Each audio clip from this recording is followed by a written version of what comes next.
Shalom, hari ini tanggal 22 Agustus tahun 2021, hari Minggu kita akan masuk kembali ibadah online yang kesekian kali.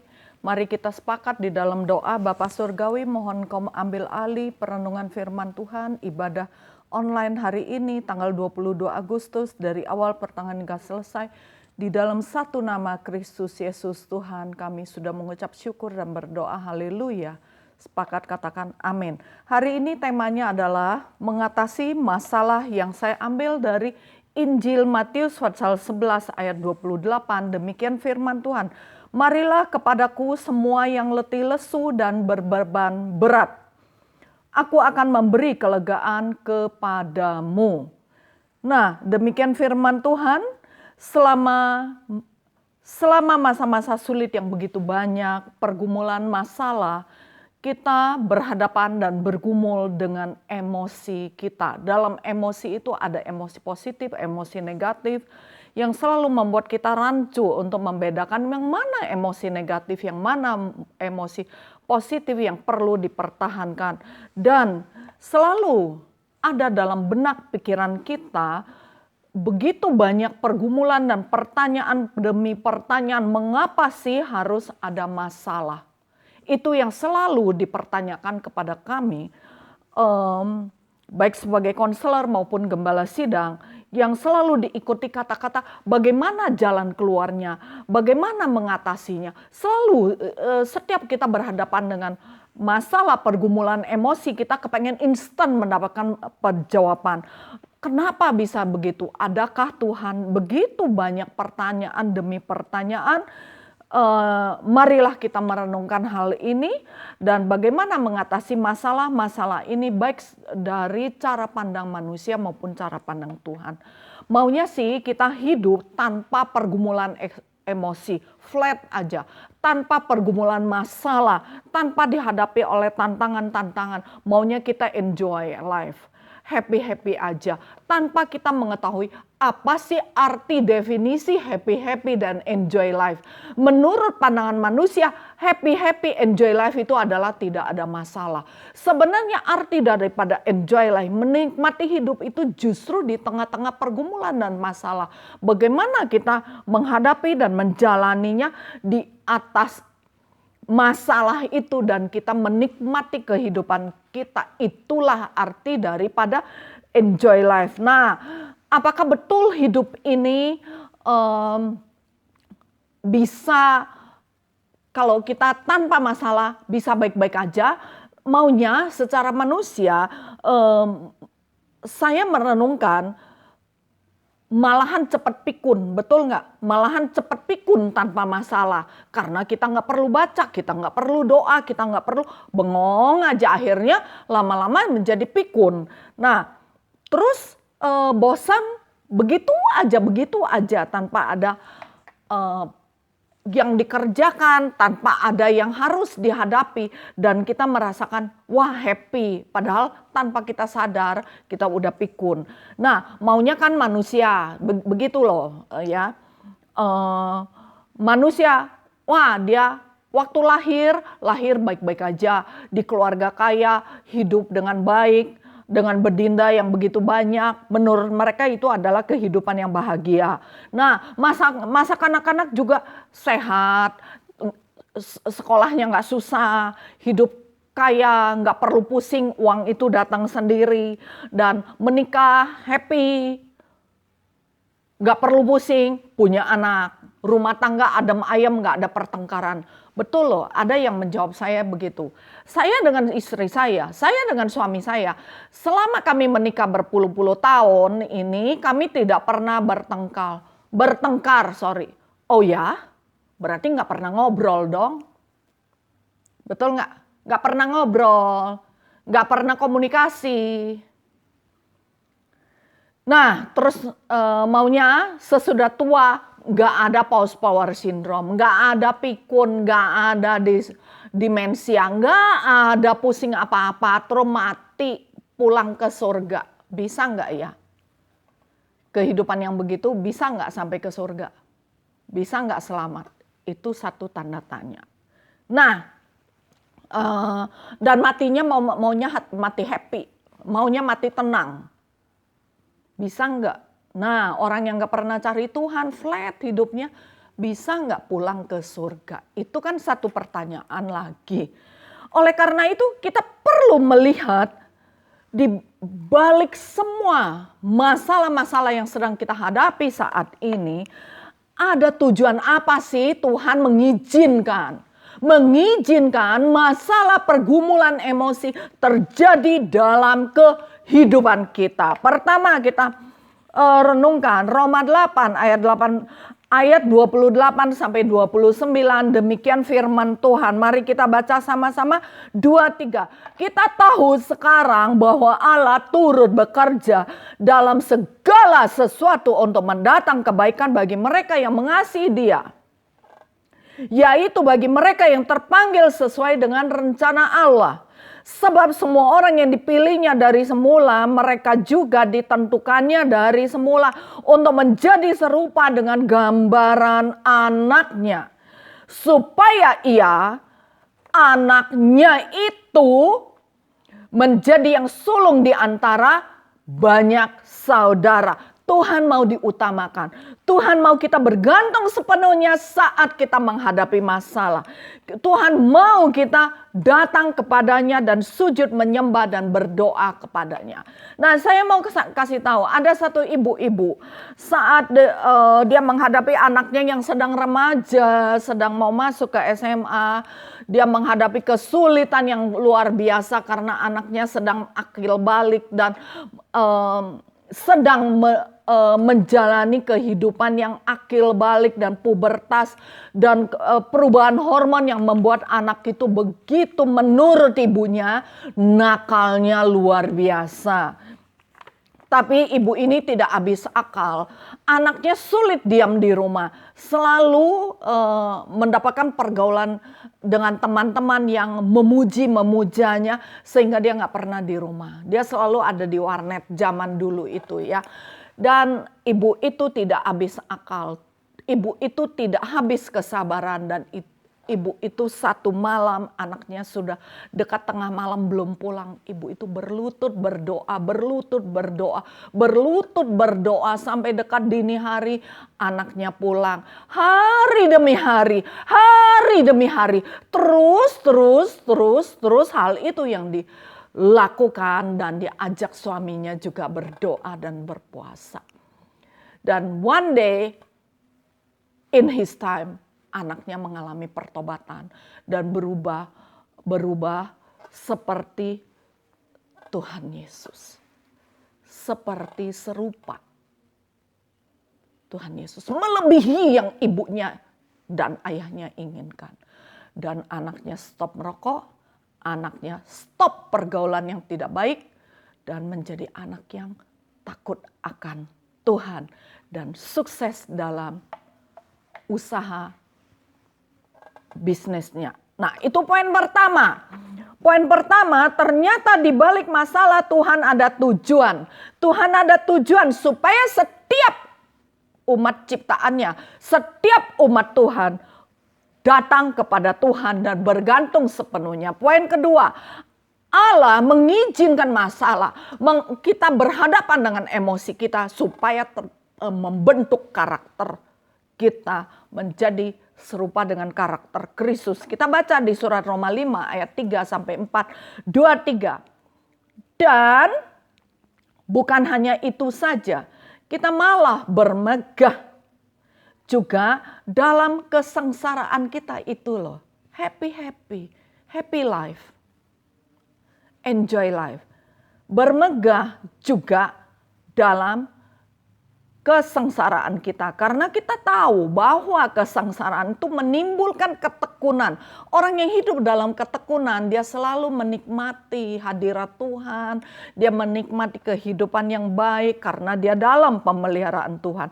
Dan ketekunan menimbulkan tahan uji, dan tahan uji menimbulkan pengharapan. Itulah orang happy life, enjoy life karena dia ada pengharapan di dalam Tuhan. Jadi jangan latah dan asbun mengatakan saya mau hidup happy, nggak ada kesusahan. Apakah betul orang yang gak ada pergumulan, gak ada tantangan emosi itu adalah happy life dan enjoy life? No. Orang yang hidup dalam ketekunan dan tanuji, dalam tanuji itu menimbulkan pengharapan, itu yang mengatakan enjoy life. Dan memiliki karakter Kristus. Itu yang mengatakan dia happy life. Amin. Karena dari surat Roma 5 ayat 3 sampai 4 ini kita memiliki integritas Tuhan. Integritas yang membuat kita hidup apa adanya, tidak dalam kebohongan, tidak dalam kemunafikan. Luarnya aja yang baik, seperti khotbah saya awal bulan.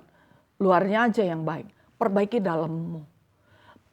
Dalam yang menunjukkan luar engkau siapa. Bukan luar menunjukkan dalammu siapa.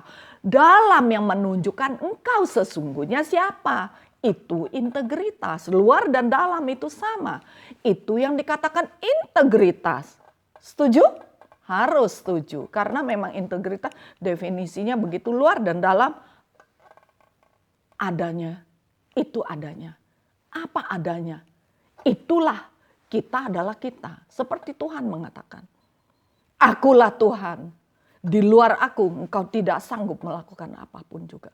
Mungkin secara manusia engkau mengatakan aku sanggup kok. Hasilnya dong. Lihat hasilnya. Nah, pertama dari 2A itu miliki integritas Tuhan. 2B miliki mata Tuhan dalam memandang masalah. Dalam memandang masalah. Nanti kita akan sampai ke sana ya. 2C miliki pikiran Tuhan dalam memikir. Miliki pikiran Tuhan dalam memikir. Miliki hati Tuhan dalam berperasaan. Selalu penuh welas asih. Jangan suka hakimi orang. Ya, jangan suka menuduh orang. Diam, berdoa, renungkan hal itu. Nah, miliki mentalitas yang tangguh, yaitu mentalitas seorang pemenang. Amin. Nah, dalam mengatasi masalah, itulah hasilnya kalau engkau tahan uji dan memiliki pengharapan di dalam Tuhan, engkau mendapatkan hasil mentalitas seorang pemenang, integritas, cara Tuhan memandang, pikiran Tuhan dalam memikir, hati Tuhan yang penuh welas asih dan selalu ada pengampunan.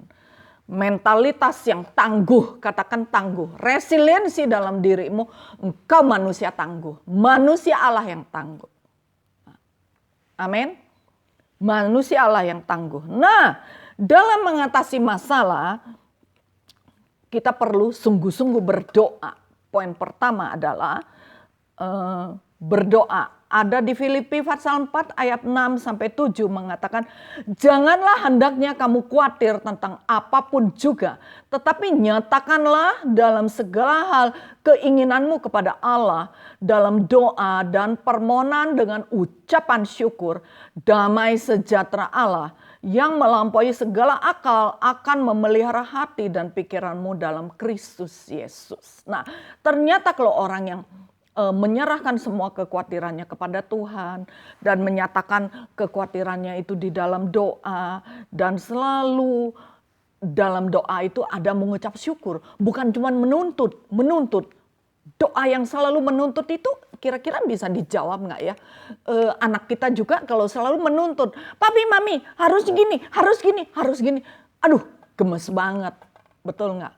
Tapi kok kalau anak kita juga datang kepada kita mengatakan, saya bersyukur papi mami begitu baik, papi mami memperhatikan saya. Papi mami, saya boleh nggak minta satu lagi hal ini? Tapi kapan aja lah, waktu papi mami aja, kalau papi mami udah ada tabungan. Kayaknya kita kepengen cepet langsung dikasih loh, betul nggak? Begitu juga hati Tuhan. Kalau engkau datang kepada Tuhan, Tuhan aku belum dikasih rumah, Tuhan aku mau ini, Tuhan. Nyahlah engkau sekalian pembuat kejahatan. Kata Papi Surgawi begitu. Oleh karena itu, ucap syukur dulu.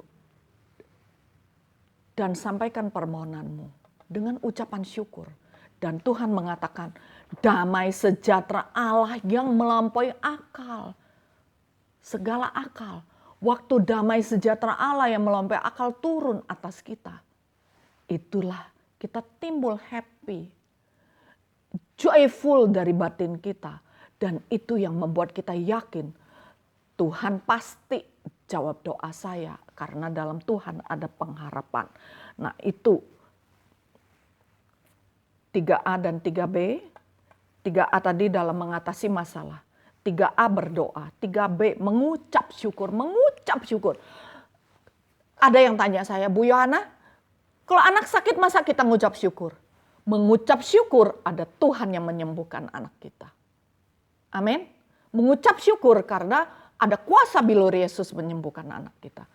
Kalau kita menghadapi masalah, mengucap syukur pasti Tuhan ambil alih masalah kita. Dan bagian kita melakukan bagian kita, yaitu berlutut, berdoa, dan ora et labora, bekerja. Bekerja, karena enggak bekerja engkau jangan makan, kata surat Galatia. Dan bekerja, dan ada hasilnya. Tanpa kita sadari, bukan pingsan ya, tanpa kita sadari masalah kita sudah teratasi.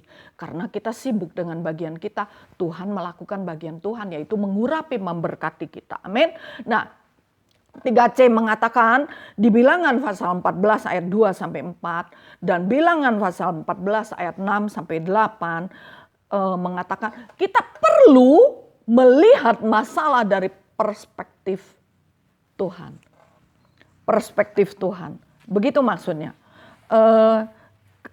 Kalau Bilangan pasal 14 ayat 2 sampai 4 mengatakan bersungut-sungutlah semua orang Israel kepada Musa dan Harun. Dan segenap umat itu berkata kepada mereka, sekiranya kami mati di tanah Mesir atau di padang gurun ini. Mengapakah Tuhan membawa kami ke negeri ini? Supaya kami tewas oleh pedang dan istri serta anak-anak kami menjadi tawanan? Bukankah lebih baik kami pulang ke Mesir? Dan mereka berkata seorang kepada yang lain, baiklah, kita mengangkat seorang pemimpin lalu pulang ke Mesir. Ingatnya kehidupan yang dulu. Kehidupan di padang gurun itu. Itulah manusia. Selalu membanding-bandingkan, sungut-sungut, ngomel-ngomel. Kehidupan yang sekarang begitu ada pergumulan dikit. Dulu saya gini. Dulu saya gitu. Itu udah pass file. Pass file ditutup filenya. Buka lembaran baru menjadi ciptaan Tuhan Yesus yang baru. Harus melihat masalah dari perspektif Tuhan. Perspektif Tuhan. Nah, kalau Bilangan 14 ayat 6 sampai 8 mengatakan, tetapi, perhatikan baik-baik, ada kata penyambungnya, tetapi Yosua bin Nun dan Kaleb bin Yefune yang termasuk orang-orang yang telah mengintai negeri itu, mengoyakkan pakaiannya dan berkata kepada segenap umat Israel, negeri yang kami lalui untuk diintai itu adalah luar biasa baiknya. Perspektif Tuhan. Kenapa mereka memiliki perspektif Tuhan?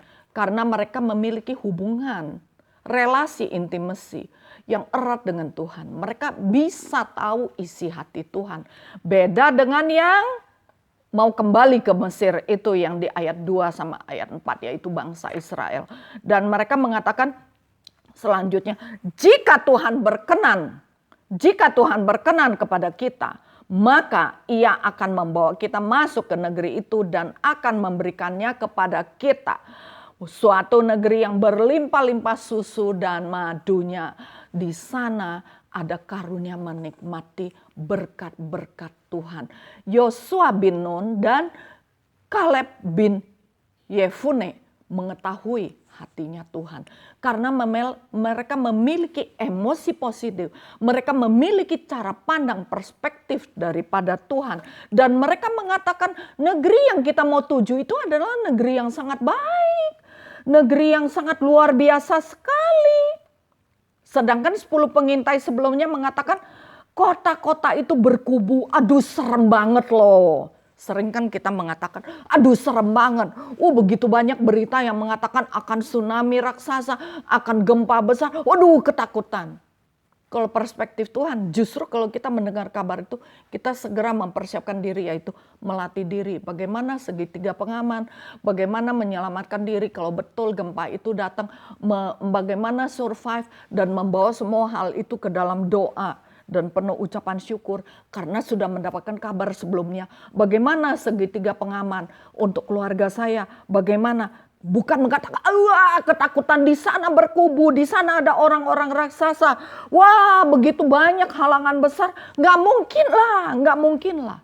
Itu berarti menyepelekan Tuhan.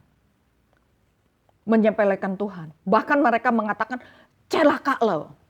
Tuhan membiarkan kita begitu itu, Tuhan mau celakakan kita. Tuhan nggak baik. Ayo kita angkat seorang pemimpin. Itu orang yang tidak pernah dekat kepada Tuhan. Tapi kalau orang yang intim bergaul dengan Tuhan, dia akan mengatakan, yang Tuhan sediakan di balik semua peristiwa ini adalah kemuliaan yang besar. Kemuliaan yang baik.